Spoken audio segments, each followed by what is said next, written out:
Hello students, welcome to SR education. तो कल हम लोगों ने इलेक्ट्रोस्टैटिक इंडक्शन और एडिटिव नेचर ऑफ चार्ज के बारे में और कुछ क्वांटाइजेशन ऑफ चार्ज के बारे में पढ़ा था। ठीक है, तो आज हम लोग क्या होगा उसी के आगे कुछ कंटिन्यू करेंगे। ठीक है, तो जैसे हम लोगों ने इलेक्ट्रोस्टैटिक इंडक्शन पढ़ा था, तो क्या पढ़ा था उसमें कि this temporary electrification of a conductor when a charge body is brought near it. ठीक, हमने पढ़ा था। और एडिटिव नेचर ऑफ चार्ज में क्या पढ़ा था कि total electric charge on an object is equal to the algebraic sum of all the electric charges distributed parts of the object। ठीक है, जिसमें क्या था q बराबर q1 plus q2 plus q3 and so on तक ऐसे charges क्या हो जाएंगे, ऐड हो जाएंगे। ठीक है, तो अब हम लोग इसी के आगे क्या करेंगे, कंटिन्यू करेंगे और हम लोग को पढ़ना है कंजर्वेशन ऑफ चार्ज क्या होता है। ठीक है, इसको तो आप लोगों ने कर ही लिया होगा।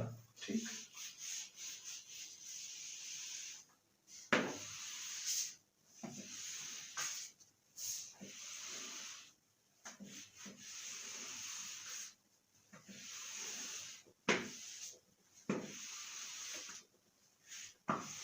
ठीक है, हम पढ़ना है कंजर्वेशन ऑफ चार्ज। ठीक, जैसे हम लोगों ने कंजर्वेशन ऑफ मोमेंटम पढ़ा है, कंजर्वेशन ऑफ एनर्जी पढ़ा है, तो वैसे ही law of conservation of charge भी होता है। ठीक है, तो उसको हम देखते हैं।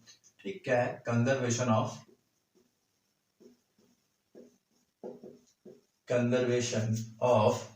चार्ज। ठीक, तो कंजर्वेशन ऑफ चार्ज में क्या होता है। ठीक, जैसे मैकेनिक्स में बात करते हैं, क्या होता है कि जो टोटल लीनियर मोमेंटम होता है किसी भी आइसोलेटेड सिस्टम में क्या होता है, वो कंजर्व होता है।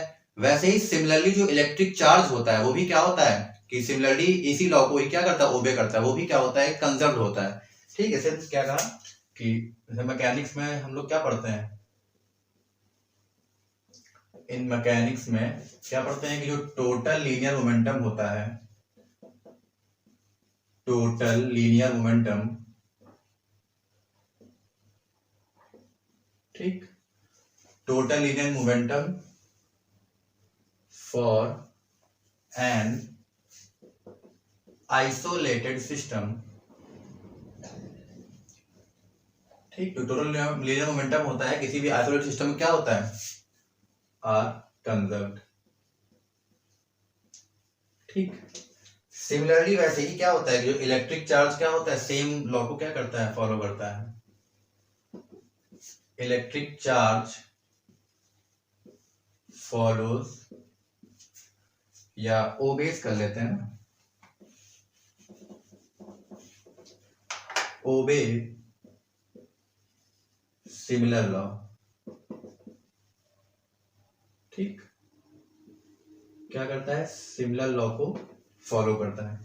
ठीक है, तो अगर हम इलेक्ट्रिक चार्ज की बात करें, वो भी क्या होता है, सिमिलर लॉ को फॉलो करता है। ठीक है, और जैसे होता क्या है कि इलेक्ट्रिक चार्ज में क्या होता है, जैसे एक बॉडी से दूसरी बॉडी में क्या होता है, जब चार्ज ट्रांसफर होता है, ठीक, क्या होता है कि जब एक बॉडी से दूसरी बॉडी में जब चार्ज ट्रांसफर होता है, तो जो उसका नेट चार्ज होता है वो भी क्या होता है, कंजर्व होता है। ठीक है, तो क्या होता है जब वन बॉडी से दूसरी बॉडी में क्या होता है, चार्ज ट्रांसफर होता है। और एक बात कि जैसे हम लोग पढ़ते थे law of conservation of energy में क्या था कि energy is neither be created not be destroyed, only can transform from one form to another form. वैसे ही क्या होता है चार्ज में भी होता है, चार्ज को भी क्या होता है, ना तो हम लोग डिस्ट्रॉय कर सकते हैं ना ही क्रिएट कर सकते हैं। ठीक है, वैसे लिखते हैं क्या होता है कि इसे, ठीक, क्या होता है, चार्ज ट्रांसफर्ड,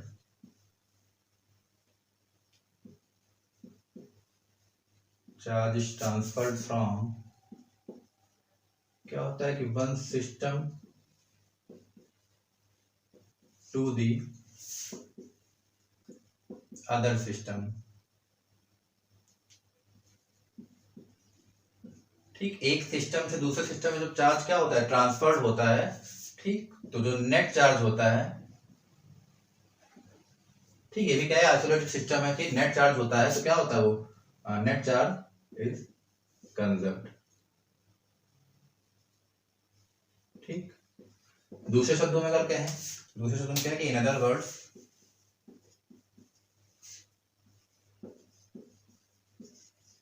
ठीक, दूसरे शब्दों में अगर हम बात करें तो चार्ज क्या होता है, charge is neither be created, ठीक, neither be created nor destroyed.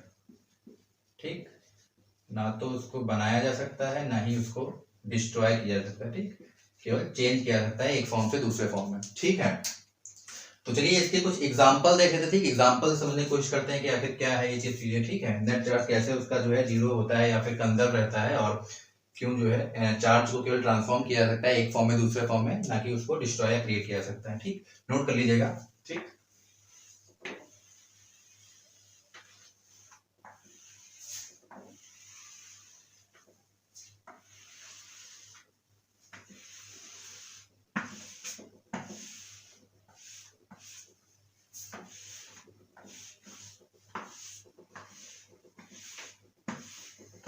ठीक है।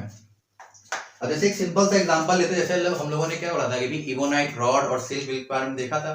तो जैसे हम एक इबोनाइट रॉड ले लें, ठीक। क्या ले लें? इबोनाइट या ग्लास रॉड ले लेते हैं, ठीक है, कुछ भी, ठीक है। ग्लास रॉड ले लें, ठीक, और एक सिल्क का कपड़ा ले लें, ठीक है, सिल्क ले लें। तो जब इन दोनों को जब आपस में क्या करते हैं, रब करते हैं, रब करेंगे, तो भाई इन पर क्या होगा, चार्ज जनरेट होगा। ग्लास रॉड पर जो होती है वो सब पॉजिटिव चार्ज, और इस पर क्या होगा, नेगेटिव चार्ज जनरेट होता है, ठीक। इस पर पॉजिटिव, इस पर नेगेटिव चार्ज जनरेट होता है। तो अगर हम बात करें कि पॉजिटिव और नेगेटिव चार्ज की, तो जब इसको रब किया, लेकिन ठीक, तो इस पर नेट चार्ज जो होता है क्या होगा, नेट चार्ज जो होगा इन दोनों का वो क्या होगा, जीरो होगा। क्यों जीरो होगा, सिंपल सी बात है। और नेट चार्ज जीरो होगा कब, चाहे आफ्टर या बिफोर रब, ठीक। मतलब रब करने के पहले भी और रब करने के बाद भी जो इसका नेट चार्ज क्या होगा, जीरो। भाई एक पर पॉजिटिव आएगा, एक पर नेगेटिव आएगा, जाहिर सी बात है, जो इनका नेट चार्ज हम लेंगे तो क्या होगा, वो जीरो आएगा, ठीक है। और एक एग्जांपल देख लेते हैं, ठीक, नोट कर लीजिएगा। इसको एग्जांपल नंबर 1 डाल लीजिए, ठीक। सेकंड एग्जांपल देखते हैं इसमें, ठीक। ये तो बात हुई कि भाई नेट चार्ज क्या होता है, कंजर्व रहता है, और ठीक। अब देखते हैं कि कैसे क्या होता है कि वो बिफोर एंड आफ्टर में कंजर्व कैसे रहता है, ठीक। दूसरे एग्जांपल में, जैसे सेकंड एग्जांपल क्या है, ठीक है। जैसे न्यूक्लियर फिजन वाली कई सारी आप लोगों ने रिएक्शन देखी होंगी, ठीक है। ऐसे क्या है कि इन न्यूक्लियर ट्रांसफॉर्मेशन क्या होता है, इन न्यूक्लियर ट्रांसफॉर्मेशन, अच्छा, न्यूक्लियर ट्रांसफॉर्मेशन में क्या होता है देखते हैं, ठीक, ठीक है।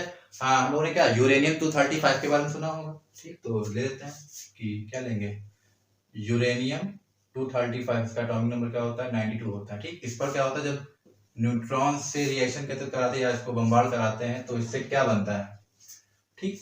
यूरेनियम की जब न्यूट्रॉन से क्या होता है, इस पर अटैक होता है, तो उसके बाद क्या कौन से प्रोडक्ट बनते हैं, जैसे तो बनता है बैरियम बनेगा। बैरियम क्या होता है, 56 बैरियम 141 होता है, प्लस और क्या बनता है, क्रिप्टन बनता है। क्रिप्टन क्या, 36 क्रिप्टन 92, प्लस और क्या निकलेगा, ठीक है, 56 36, और ये बनेगा 3 times of 0n1 plus energy, ठीक। ये यहाँ पर न्यूट्रॉन है, ठीक है, ये चीजें बनेंगी, ठीक। तो अगर हम पहले बात करें इसमें, अगर प्रोटॉन की हम संख्या देखें, प्रोटॉन, ठीक, प्रोटॉन बिफोर फिजन, ठीक। अच्छा, बिफोर फिजन के पहले अगर प्रोटॉनों की संख्या देखें क्या हो जाएगी, 0 प्लस 92 की अगर हम बात करें तो कितना हो जाएगा, 92, ठीक। अच्छा, आफ्टर फिजन के बाद क्या देखें, आफ्टर फिजन के बाद क्या हो जाएगा, आफ्टर फिजन प्रोटॉन्स क्या हो जाएंगे,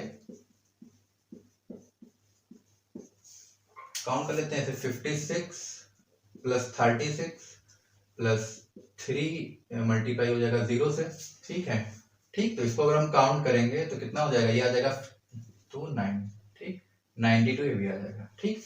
तो इससे ये समझ में आता है कि भाई फिजन के पहले और आफ्टर, ठीक, आफ्टर एंड बिफोर जो फिजन के पहले जो प्रोटॉनों की संख्या है, दो क्या है, कंजर्व है, ठीक है। तो मतलब ना फिजन के बाद में कुछ हुआ ना फिजन के पहले कुछ हुआ है, बस क्या हुआ कि यूरेनियम क्या होगा, अलग अलग फॉर्म में कन्वर्ट हो गया, ठीक है, बेरियम में, क्रिप्टन में, बात समझ में आई। और जो प्रोटॉन की संख्या है वो फिजन और बिफोर फिजन और आफ्टर फिजन के बाद क्या है, सेम है, ठीक है। तो मतलब कहने का मतलब है कि जो भी क्या है, कंजर्व्ड है, ठीक है, ठीक। तो इसे नोट कर लीजिएगा, ठीक। आई होप समझ में आ गया होगा, ठीक, कि कैसे क्या चीजें कंजर्व रहती हैं, ठीक है, ठीक है।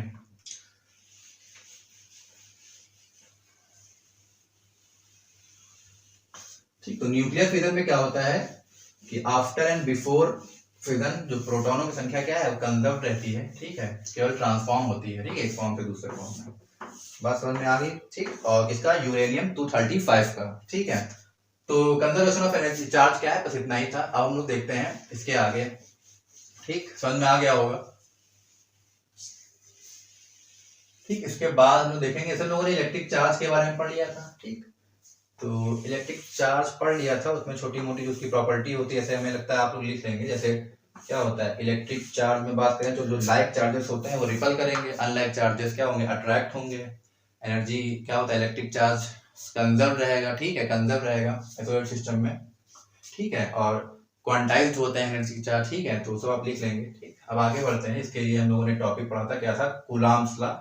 तो अब आएगा कूलाम्स लॉ, ठीक, कैसे क्या होता है, उसका प्रूफ क्या है, ठीक।